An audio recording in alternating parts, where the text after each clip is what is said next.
Hello दोस्तो, आजच्या नवीन कथेमध्ये आपल्या सर्वांचं स्वागत आहे. आजच्या नवीन कथेचं नाव आहे आवाज जो परतला. संध्याकाळची वेळ होती. घरात सगळं शांत होतं. स्वयंपाकघरातून फक्त बटाट्याच्या फोडणीचा आवाज येत होता. समोरच्या हॉलमध्ये टीव्ही सुरू होता. मालतीबाई, 50शी ओलांडलेली पण अजूनही कणखर आणि व्यवस्थित स्त्री, आपल्या सूनबाई राधासोबत बातम्या बघत बसली होती. आज आपले वीर या कार्यक्रमात निवृत्त सैनिकांचा विशेष संवाद दाखवणार आहेत, न्यूज अँकर म्हणाली. राधा चहाचा कप ठेवत म्हणाली, आई, तुझा आणि बाबांचा फोटो लावू का बाजूला?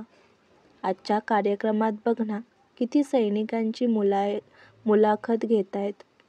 मालतीबाई हसल्या.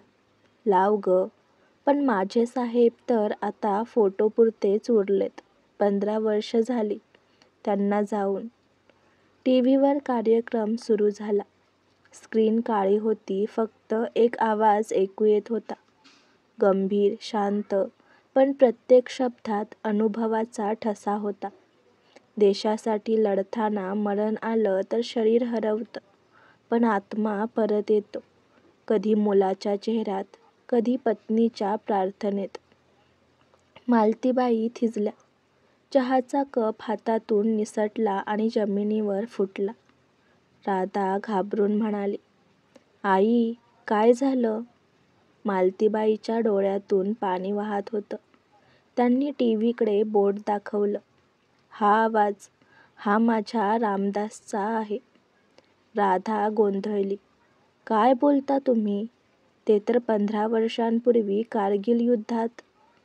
माहितीये ग, मालतीबाई म्हणाल्या थरथरत. पण हा आवाज माझ्या नवऱ्याचा आहे. त्यांच्या श्वासाचा ठाव हाही मला कळतो. त्या रात्री घरात कुणालाच झोप लागली नाही. मालतीबाई सतत विचार करत बसल्या. जर रामदास खरंच जिवंत असेल तर 15 वर्ष तो कुठे होता? राधाने ठरवलं, उद्या ती शोध घेणार. तिने टीव्ही चॅनलच्या ऑफिसला फोन केला. हॅलो मॅडम, काल आपले वीर कार्यक्रमात जो निवृत्त सैनिक बोलला त्याचं नाव सांगाल का? रिसेप्शनवरून उत्तर आलं. त्याचं नाव कॅप्टन अर्जुन देशमुख. त्याने आपली ओळख गोपनीय ठेवायची विनंती केली होती. राधा विचारात पडली. देशमुख? पण आपल्या बाबांचं नाव तर रामदास देशमुखच होतं. तिने लगेच त्यांचं बोलणं पुन्हा ऑनलाईन पाहिलं. त्या आवाजाच्या थांबण्यामध्ये, म्हणण्याच्या सवयीमध्ये सर्व काही जुळत होतं. तेवढ्यात मालतीबाई आल्या आणि स्क्रीनवर बोट ठेवून म्हणाल्या, पहा, हा हात माझ्या नवऱ्याचा आहे. बोटांवर तीच जखम. राधाला अंगावर काटा आला. राधा आणि मालतीबाई पुण्याला त्या कार्यक्रमाच्या निर्मात्यांना भेटायला गेल्या. प्रोड्युसरने त्यांच्याकडे थोड्या संशयाने पाहिलं. पहा मॅडम, आम्ही त्या व्यक्तीचा पत्ता देऊ शकत नाही. त्यांनी स्वतः सांगितलं होतं की त्यांनी आपली जुनी ओळख लपवायची आहे. का? मालतीबाईचा आवाज थरथरला. प्रोड्युसर काही क्षण गप्प राहिला. मग हळूच म्हणाला, ते म्हणाले होते, मी मेलो आहे असं सगळ्यांनी समजलेलं बरं आहे. माझं आयुष्य आता वेगळं आहे. मालतीबाईंच्या हातातून पर्स खाली पडली. राधा त्यांना सावरत म्हणाली, आपल्याला तो शोधायचाय. मालतीबाईचा मुलगा संदीप लहानपणीच मुंबईला शिकायला गेला होता. त्याच्या आठवणीत फक्त एक गोष्ट होती. आई रोज सकाळी देवाजवळ बसून म्हणायची, तो जिवंत असेल तर परत येईल. राधा आणि संदीप मिळून आर्मी ऑफिसमध्ये संपर्क साधला. तेथे एका जुन्या फाईलमध्ये नोंद मिळाली. Captain Ramdas Deshmukh, missing in action, presumed dead. पण त्याखाली एका हाताने लिहिलेली टीप होती, seen alive in Delhi military hospital under alias Arjun D. त्या क्षणी सगळं कोडं जुळलं. रामदास म्हणजे अर्जुन देशमुख. दिल्ली. एक जुने सैनिक निवृत्ताश्रम. दरवाजावर नावाचं बोर्ड होतं, कॅप्टन अर्जुन डी.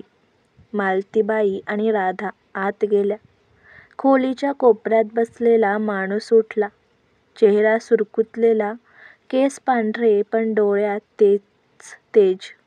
मालतीबाई थरथरत्या पावलांनी पुढे गेल्या. रामदास. तो थोडा वेळ गप्प राहिला, मग म्हणाला, मालती, तू आलीस? डोळ्यातून थेंब गळाले. तू जिवंत आहेस आणि मला सांगितलं नाहीस. तो म्हणाला, युद्धात मी गंभीर जखमी झालो. स्मृती गेली होती. वर्षभर हॉस्पिटलमध्ये होतो. नाव, गाव काही आठवत नव्हतं. पण जेव्हा आठवलं तेव्हा वाटलं तू कदाचित दुसऱ्या आयुष्यात पुढे गेली असशील. मी कोणाचं आयुष्य पुन्हा उद्ध्वस्त करायचं ठरवलं नाही. मालतीबाई म्हणाल्या, आयुष्य पुढे गेलं नाही रामदास, थांबलं होतं तुझ्या परतीची वाट बघत. त्या दिवशी दोघे दीर्घकाळ शांत बसले. फक्त डोळ्यातलं पाणी आणि न सांगितलेले शब्द बोलत होते. काही दिवसांनी मालतीबाई त्यांना पुण्याला घेऊन आल्या. घरात पुन्हा एकदा हास्य आणि शांतता आली. राधा आणि संदीपच्या डोळ्यात आदर होता, कारण त्यांनी पाहिलं होतं की खऱ्या नात्यांना वेळ हरवू शकत नाही. एक दिवस रामदास हसत म्हणाले, माझा आवाज आधी टीव्हीवर गेला, आता पुन्हा घरातला झालाय. मालतीबाई म्हणाल्या, तो आवाज आता मनातला झालाय, कारण जेव्हा आपण प्रेमानं आठवतो तेव्हा मृत्यूही काहीच नाही. संध्याकाळी टीव्हीवर पुन्हा तोच कार्यक्रम सुरू होता. यावेळी आवाज नव्हे तर दृश्यही त्यांचं होतं. कॅप्टन रामदास देशमुख, परतलेला सैनिक. आजची कथा आवडला असल्यास व्हिडिओला लाईक करा, चॅनलला सबस्क्राईब करा आणि कथा कशी वाटली हे कमेंटद्वारे जरूर कळवा. व्हिडिओ जास्तीत जास्त शेअर करा. धन्यवाद.